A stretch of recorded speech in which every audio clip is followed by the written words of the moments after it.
Good morning. Okay, we're live. Welcome to day number 7 of my daily Facebook Lives on clinical sleep medicine tips for your outpatient practice. So if you're a physician, whether you're a primary care physician, a psychiatrist, physician of another background, or you're a therapist or another type of healthcare practitioner, I'm just talking about different tips for your practice to help your patients with sleep. So I only have a few minutes because I am seeing patients today and I've got another patient soon. So I thought I'll just make this a quick one. And we are talking today about sleep architecture. And I'm going to just tell you some tips about sleep architecture. I think like a lot of people know the basics of sleep architecture and the different sleep stages, so we won't go into too much detail about that. But I just wanted to give you some pearls about how to talk to your patients about sleep architecture and why this is relevant to your clinical practice, whatever specialty you are in. If you're joining live, thank you. If you are watching the replay, thank you for that. Let me know in the comments. Just type replay so that I know that you're watching. And also let me know where you're from, what your specialty area is, and if you have any questions about sleep that you want me to answer on these live calls that I am doing pretty much every day. I'm Dr. Nishi Bhopal. I'm a physician and board certified in psychiatry, sleep medicine, and I also practice through an integrative holistic medicine lens. I have a YouTube channel and an online course teaching physicians and therapists about clinical sleep medicine. Okay, so today we're talking about sleep architecture. So sleep architecture is the pattern of sleep stages that we go through across the night. We've got essentially 3 non-REM stages, so stages 1, 2, and 3, non-REM, and then we've got REM sleep. Stage non-REM 1 comprises about 5% of our total sleep architecture. Stage 2 is about 50%. Stage 3 is about 20%, that's deep slow wave sleep. And then our stage REM is about 25% of sleep.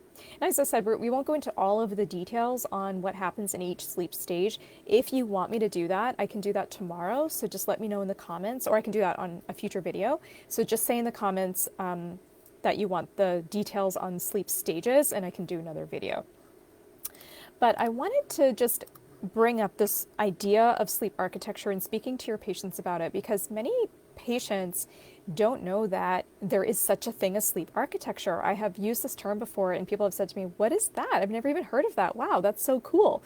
Often people think that we go to sleep and then we're in this state of oblivion for, 6, 7, 8 hours, and then we wake up and nothing really much happens.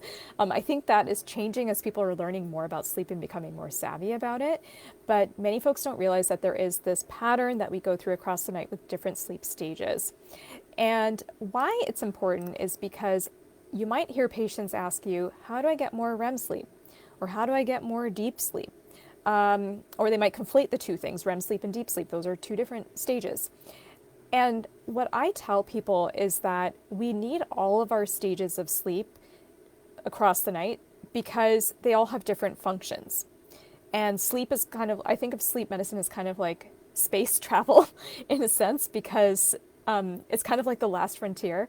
There's so much we still don't know about sleep and the functions of it and the functions of all these stages. But we do know that these stages have different physiological benefits, and there's different mental health benefits that aspects of these sleep stages that affect our brain health, mental health, emotional regulation, memory, metabolic regulation, and so on. So that's the first thing I tell patients, is that we need all of these sleep stages. And I like to think of sleep as a symphony. So when you think about a symphony, you've got an overture, you've got harmonies, you've got all these different elements of a symphony that make the composition come alive. And we need all of these things working in tandem and in sync to create this beautiful musical composition. So sleep is kind of like that. We have all these different elements that then come together and create this beautiful symphony of sleep.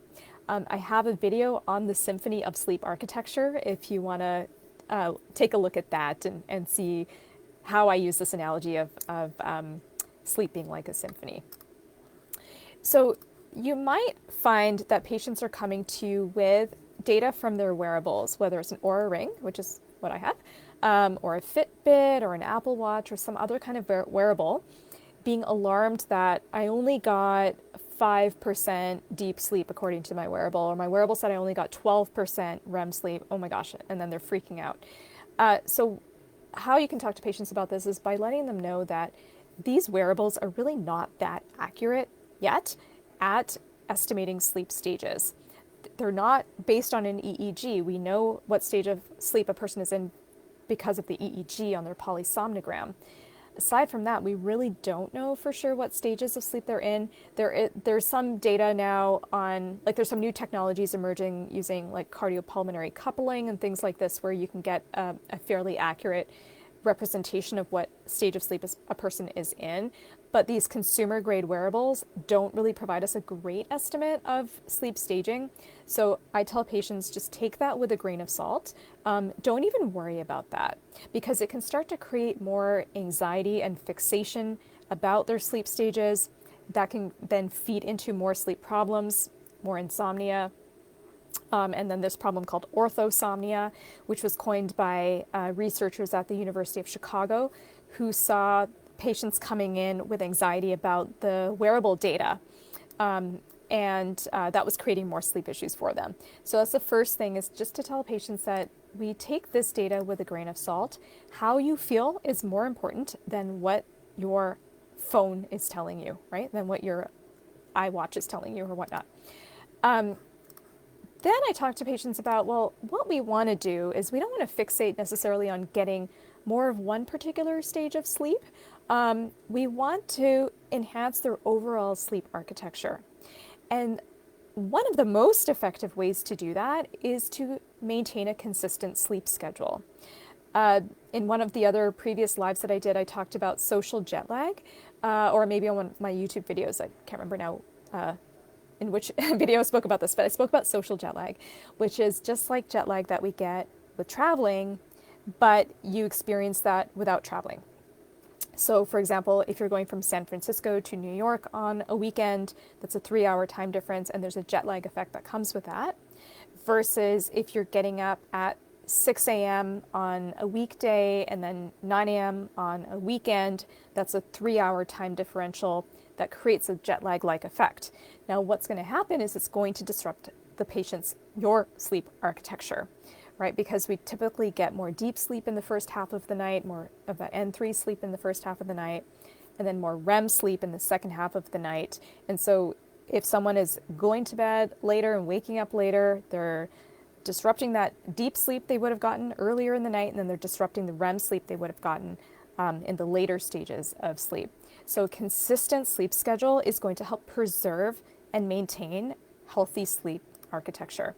So this is something that I emphasize to patients a lot, because I think a lot of folks just don't make that connection. They don't realize that. Then you also want to think about disruptors of sleep architecture. So things like obstructive sleep apnea, narcolepsy. It's more rare, but it's a disorder that causes wake intrusion with REM sleep. So patients can get disrupted sleep architecture from that. Other sleep disorders, so things like periodic limb movement disorder, can cause awakenings throughout the night.